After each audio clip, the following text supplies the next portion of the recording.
For American audiences, this procedure would be kind of strange because we're used to having a civil court that deals with Marriages, divorce divorces, yeah. rather than having to go to a rabbinical court. Could you kind of clarify how that works in Israel?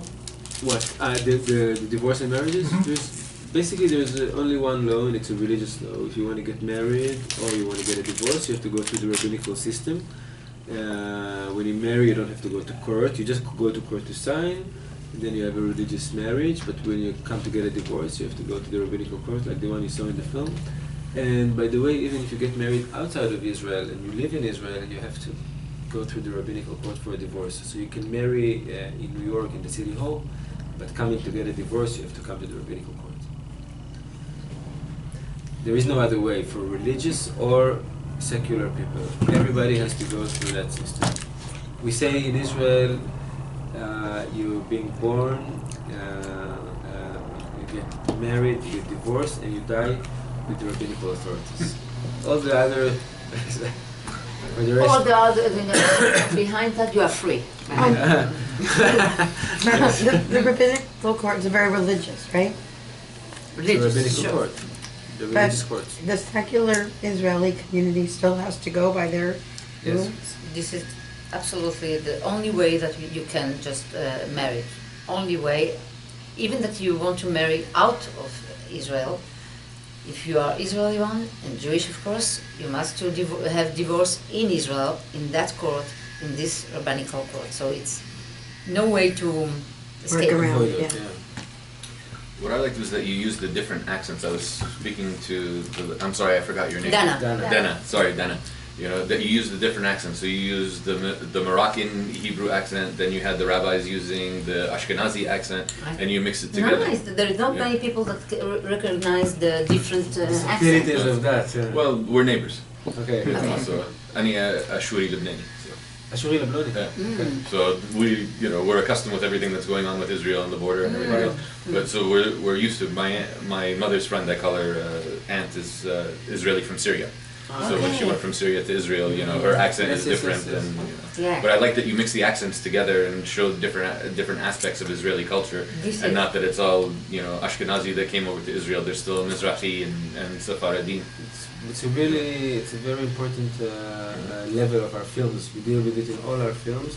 The difference between what we call the Arab Jews that are coming from Arab countries, and the European Jews, and the conflict of these subcultures within Israel, which is like a very big thing, because Israel is situated in the Middle East, and accepting the Arab Jews culture is like accepting the culture of the enemy.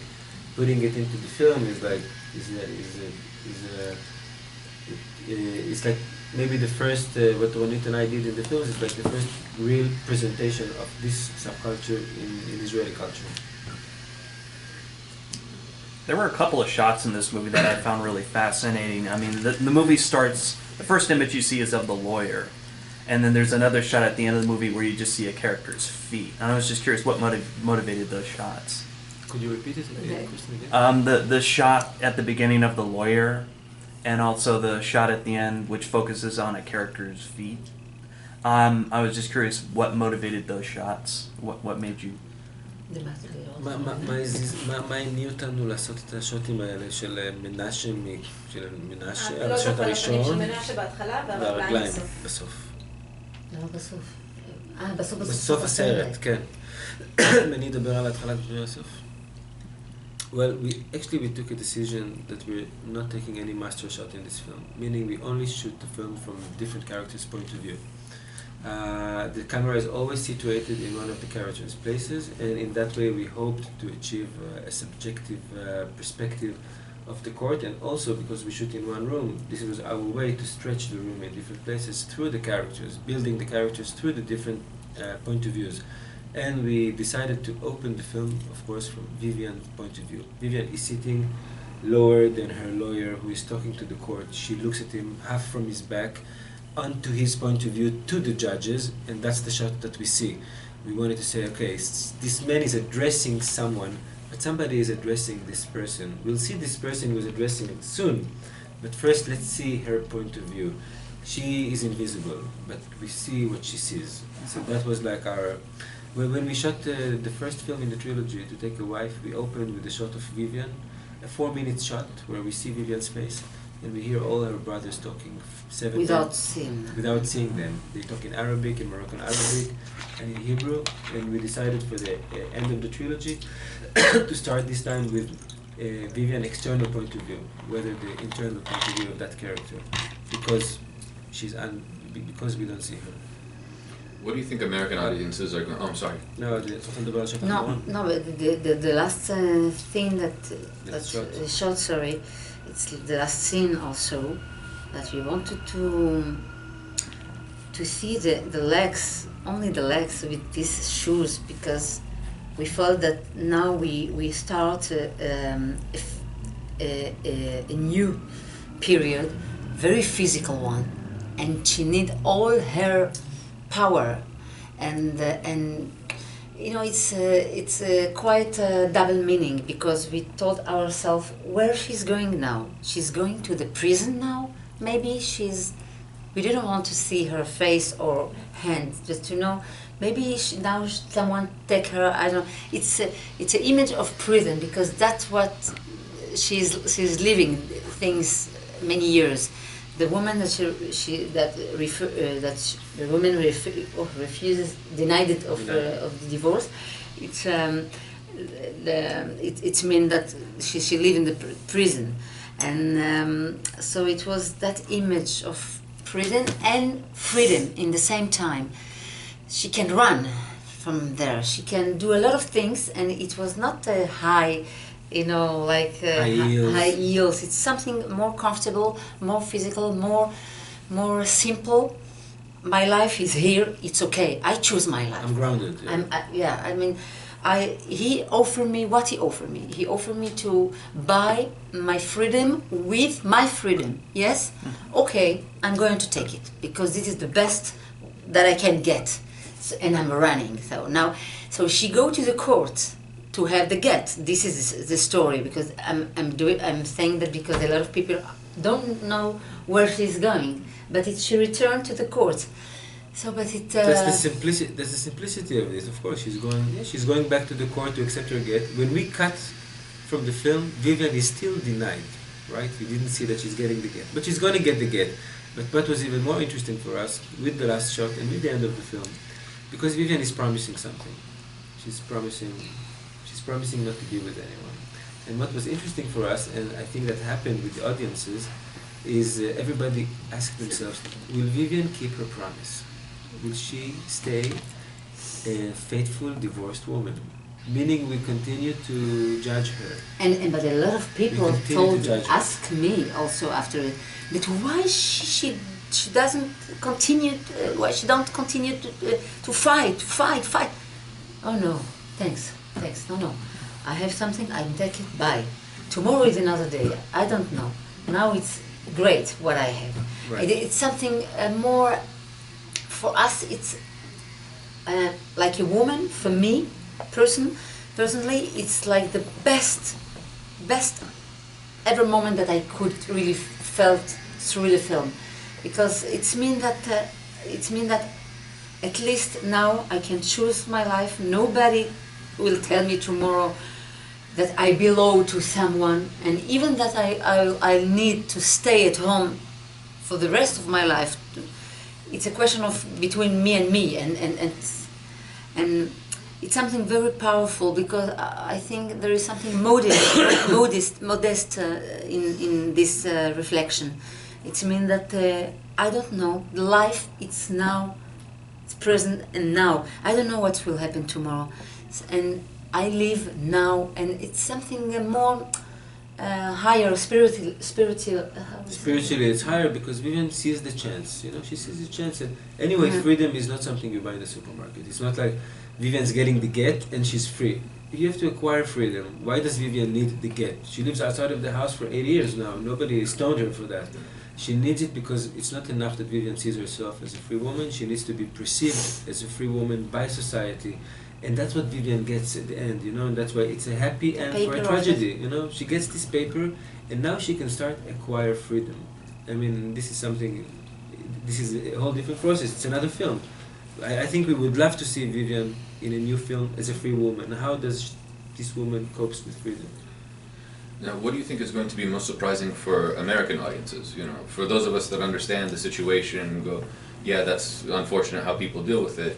You know, I had a couple of my American friends sit with me and watch the movie and said, this is not right, this is this is that. And I'm looking at them, you know, from our perspective and going, well, we're used to this mentality. You know, what would be more surprising to them to learn and understand from the film? For the American people? Yeah. First of all, it will be for them like for all over the world. I mean, it's a shock to understand, realize that this situation happened nowadays. This is true. You know, in the beginning, we wanted really so much to shoot this film in black and white, and a lot of people come to see us. No. You know, the production. Nobody will believe that it's a story that It's happening nowadays. Nowadays, so I think if you do it in black and white, everybody will think it's history, but it is present. So it's a shock. I think we can learn a lot about that. But the community Jewish in the United States is very big community. So it's really interesting to see how. Yeah, but also I think it's I mean, Ronit always talks about it, but that you know, Viviane is a symbol for women all over the world. It's not just Viviane. Of course, Viviane, the Israeli Viviane, copes with a divorce trial, but women all over the world have to cope with different level and degrees of humiliation, of, you know. So, I mean, of being deprived from equal laws to men and in society in general. I think it's a reflection of womanhood in general. I like that you had Viviane dressed like a widow. Yeah, she looked like, you know, she's mourning her marriage, she's mourning her loss, but she's also kind of mourning her life or her past life. Why? Because she's in black? Yeah. She likes black. This is the best color. Yeah. I mean, you know, there is some subject that you don't ask any question, because any question coming out, I mean, it was not natural that she wear black, and in a way modestly, because in that tribunal she cannot express herself, but the other way she is very feminine, and she wanted really to every day to go there and to feel exist, you know, like a woman. So she put in her heel shoes and skirt and something, you know. Remember feminine. there was one scene where she wore red. It was like really striking difference. Yes. And Right. we Viviane, felt that. woke up this morning and she was looking at her closet, and she said she was looking at this red shirt, and maybe she tried it, and the minute she saw herself in the mirror, she said, I will not go like this to court. But then she says she was so desperate, and she wanted to break something. So it was. I think the minute Viviane because of that, also with the hair, what she is doing with the hair, because she know in the court, Jewish court, the voice of the woman and the hair of the woman can, not only on the courts, but in the Judaism, the voice of the woman are very dangerous for the men, and the hair we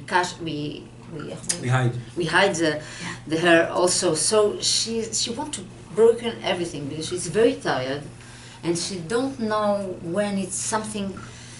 But just after we see the scene when she's like only her face, and she's passing her thoughts and like. And she told herself, "No, I'm not giving up. Whatever." So it starts for something heavy inside, and after we can feel the smile because she's going to win, whatever. It's a process. It's a process. Yeah, the moment where she takes her hair down, it's almost like an act of defiance on her part.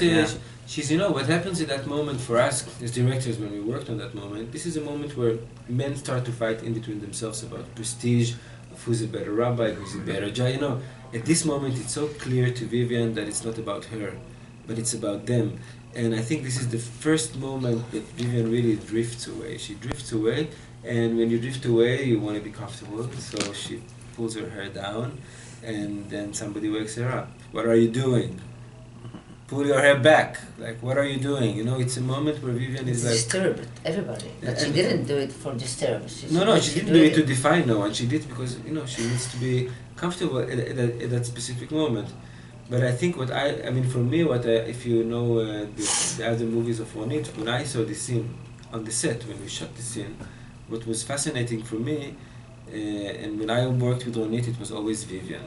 But when I was looking at the scene, all of a sudden I see all the characters that Ronit played in the last 3 decades. I've seen her in all the characters, because when she changed her hair and the hair pulled down, she was Vivian, and when the hair is like this, she's another woman. And we say, this is like the character from that film. And through the process of falling the hair down, I could see all the different characters that Ronit portrayed, and I kind of saw in this moment the whole women's spectrum that Ronit represents in Israeli society. It was amazing for me to watch it.